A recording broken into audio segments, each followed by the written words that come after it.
Well, it's bow season here in East Texas. I've got several good bow spots within walking distance of my house that I like to hunt. And just the other day I was up in the tree in one of those spots. Wouldn't you know it, sounder pigs showed up, just totally ruined my hunt. They were eating all the acorns out from under the trees around me, making all kinds of noise. And I decided to not mess with them right then at that moment. I didn't want to mess that spot up, so I let them go. I knew I would have another chance at them soon. You know, on the news, they were talking today about trying to make people start eating bugs. If anybody was going to eat bugs, I'd bet it'd be Chance. Chance would eat bugs.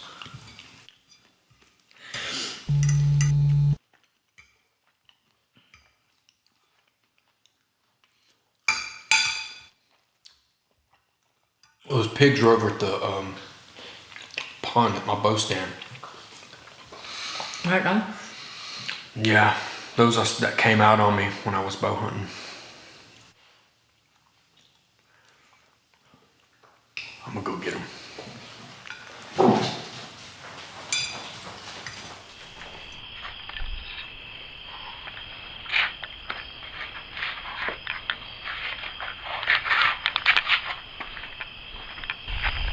Got a little moonlight out here. It's still pretty dark. We got a little walk. It's probably, I don't know. It's about 5 minutes to walk over to this spot where these pigs are at. So,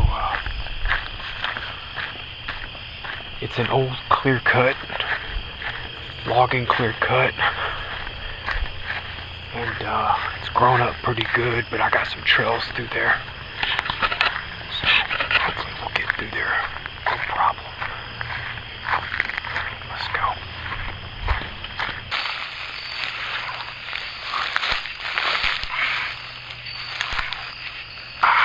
Stickers. These stickers are bad. Oh, ow. Ah. Ah. Ow. These stickers are so bad. Ouch. Ah. If you go out in the woods at night, don't wear Crocs or flip-flops or shorts like I'm doing right now, because stickers will get you pretty bad. There's probably ticks on me, and I may have been bitten by a snake or two. So, safety first. We got on the wrong trail. I got on the wrong trail earlier.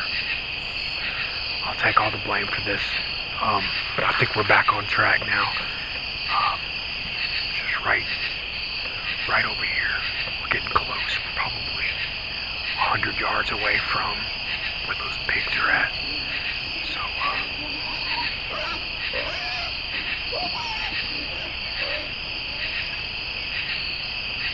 let's go.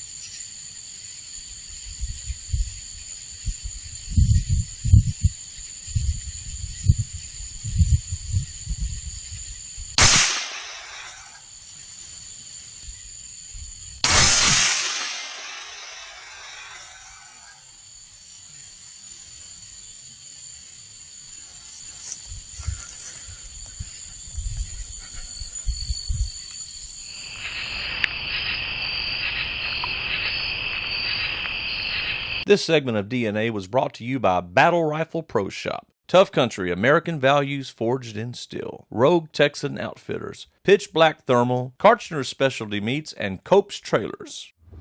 It's late summer, and over the past few weeks I've been calling in some pup coyotes that are just getting out on their own.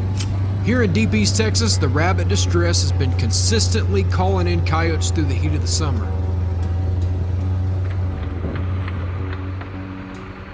I recently built a platform for the back of my side-by-side. I've got some great spots I want to try to hunt off of it, so let's hit one tonight. In the past, I've always walked into my coyote stands as stealthy as possible, but my buddy Bill recently showed me that driving into a stand can still yield some good results, especially if it's an area where coyotes may be familiar with farm machinery or road traffic. And there's still some spots where I like to slip in on foot, but driving into the ones that I feel that I can and setting up on the elevated platform is nice, and it's a lot faster.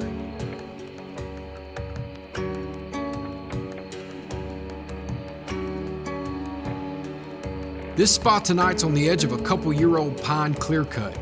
There's a dirt road running down through it, and I've killed several coyotes in this spot earlier in this year, in the spring, and I feel like there's still some holding down in here. I've parked my Ranger with the wind blowing into my face, and I've set the collar out about 90 degrees to my left, probably about 20 yards out.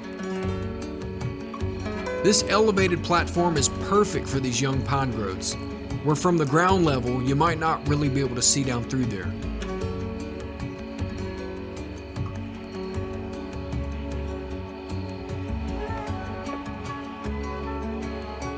I'm gonna start calling tonight with my favorite rabbit distress at the moment, Shelter Belt, on the Lucky Duck Roughneck that I got directly from VerminatorPC.com. About 10 minutes into calling, there's a coyote running full blast directly at me, right down the logging road. Like I usually do when I have a coyote running in hard at me, I shut the collar off as soon as I see it. Luckily, about 20 yards from me, the coyote cuts hard to the left, towards the direction of the call.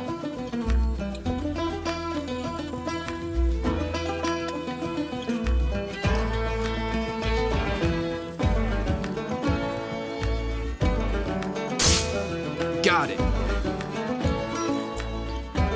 Didn't drop it, but it ran a short distance before it fell. Good shot. After shooting, I usually start calling again with more rabbit distress or maybe a coyote, but tonight I just didn't. My buddy Bill was out coyote hunting too, so I sent him a text and let him know I just dropped one. I did a little more scanning, and I was thinking about leaving, and all of a sudden there was another coyote right where the first one had dropped. I thought it was the first coyote that had gotten up, but I soon realized it was a second coyote that had come in.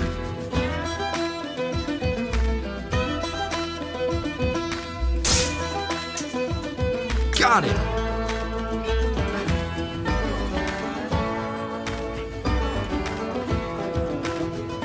It's my very first double. When I went to go get those two coyotes, they were only a few yards apart on the ground. The first one that came in was a female, and it was a male that had come in behind her. Two really nice coyotes. Both of them were several years old. First time I had ever seen this, but the male coyote had a very short tail, like 6 inches long. It didn't look like it had been cut or ripped off because the tip of the tail had all the proper colorations of a full-size tail. It was really weird. There you go, double. Good lesson tonight. Don't just pack up when you get finished calling or after you shoot, because these coyotes will still come in 10 or 15 minutes, maybe even longer after you kind of stop calling or even after you shoot. So hang around a little bit, be patient, and you never know what'll happen. Tonight, it happened for me, got a double.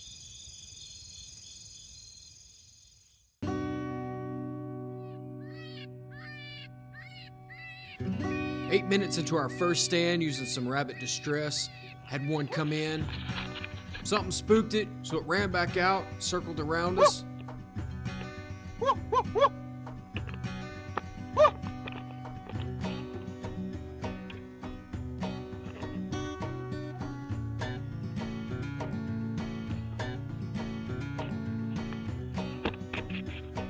It was a young pup. We got it stopped, I got the shot off and got it on the ground. We hunted those pastures a little bit more, didn't pick up anything or bring anything in, so we moved on down the road to a buddy's hay pasture. We pulled out into the hay pasture, moon was bright, pretty night. Right when we got set up on top of the Ranger, we could see out in the distance there was a coyote working the edge of the pasture. We tried calling at it and didn't even respond, so we did the 3-2-1, got it on the ground. We sat at that spot about another 20 minutes calling, using some rabbit distress. Nothing came in. We were getting ready to pack it up. We had a coyote start barking at us to our left. Real aggressive barks, challenge barks. It worked the tree line but never came out into the pasture. We could never get visual on it. And it ended up circling all the way around us to our right side in the tree line. Never came out into the pasture. We used some real aggressive barks and ki-yis trying to get it to come out into the pasture. And finally, I got him. we got it to come out. He's gotta stop. I got him. Oh. Stop the caller.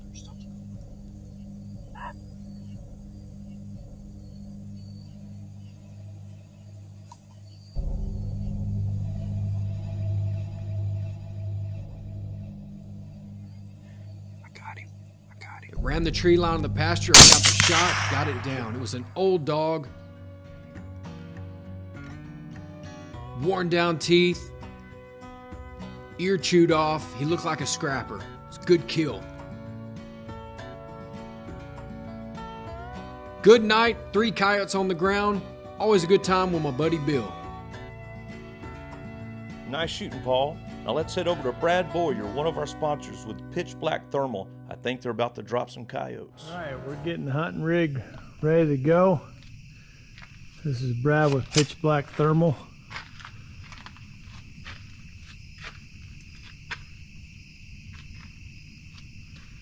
Getting her ready to go out. We're gonna make a few stands tonight and see what happens. Got the helmet, got the gun set up there. There's the call. Night ride on top. There's the night ride screen up there on the dash. Got the tripod in the back. This is the Beast. Outstanding tripod.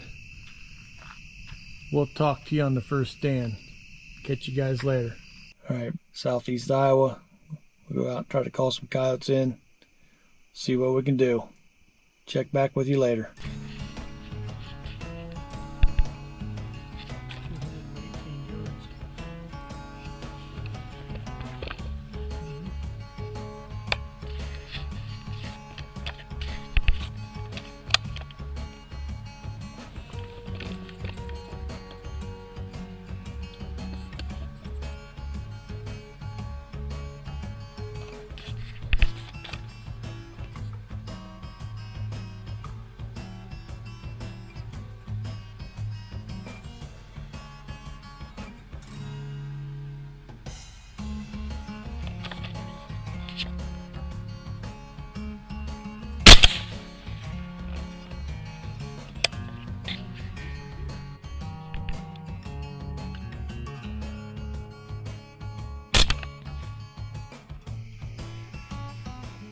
Alright, first set, we was covered up and I'm howling every direction.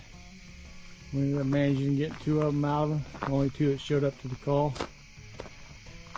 22 nozzler and Envision XRF. There's the killer right there. Let's go to the next set, boys, and see how many we can get down.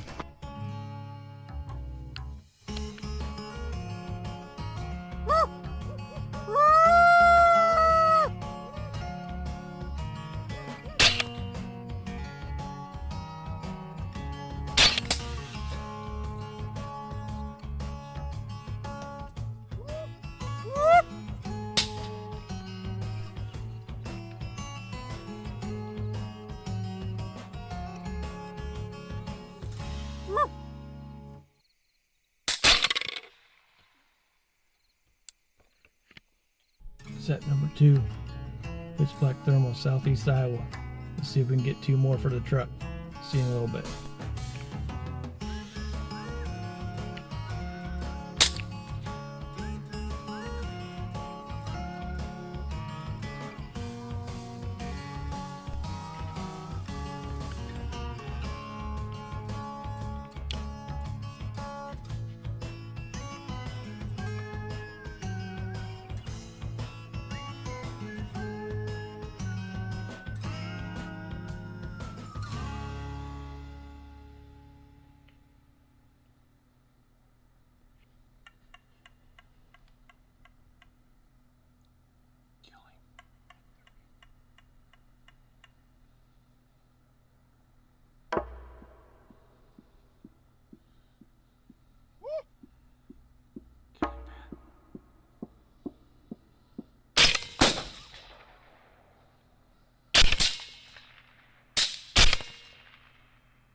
This segment of DNA Outdoors is brought to you by Mudbug, Mini Trucks of Texas, Bork Superstore, BS Outdoors, Complete Athlete, Tin Roof, Kitchen and Home, Pegasus Jerky Company. We live way out in the woods of East Texas, and on our little farm here, we raise turkeys and we've got some guineas too. And man, there's a lot of stuff in these woods that want to eat my birds.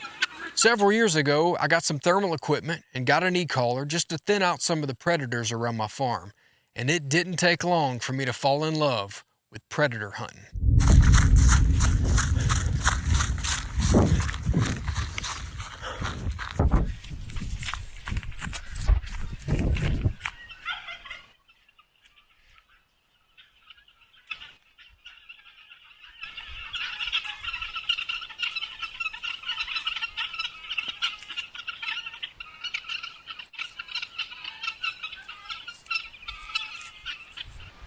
My wife was just inside and she saw a bobcat chasing our guineas.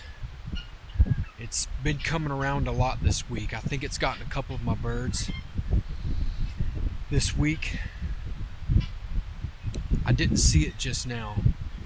I've scanned for it. I guess it's gone. I must have scared it off. I don't know.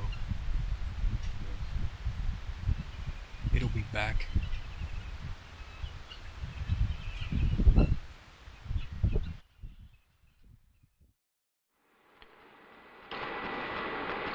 My birds making a lot of noise out in the cage. I think I better go check them. Let me grab my rifle. Better get my gun.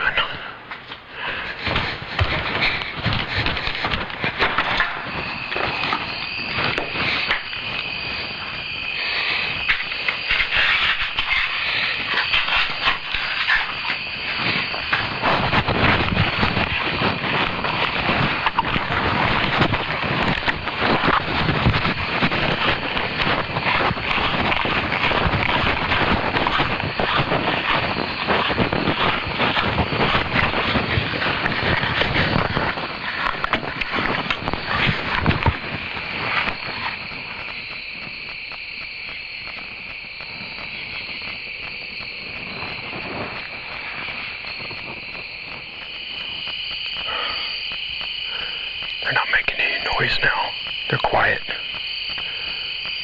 But something's definitely out there by the cage.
miss so much.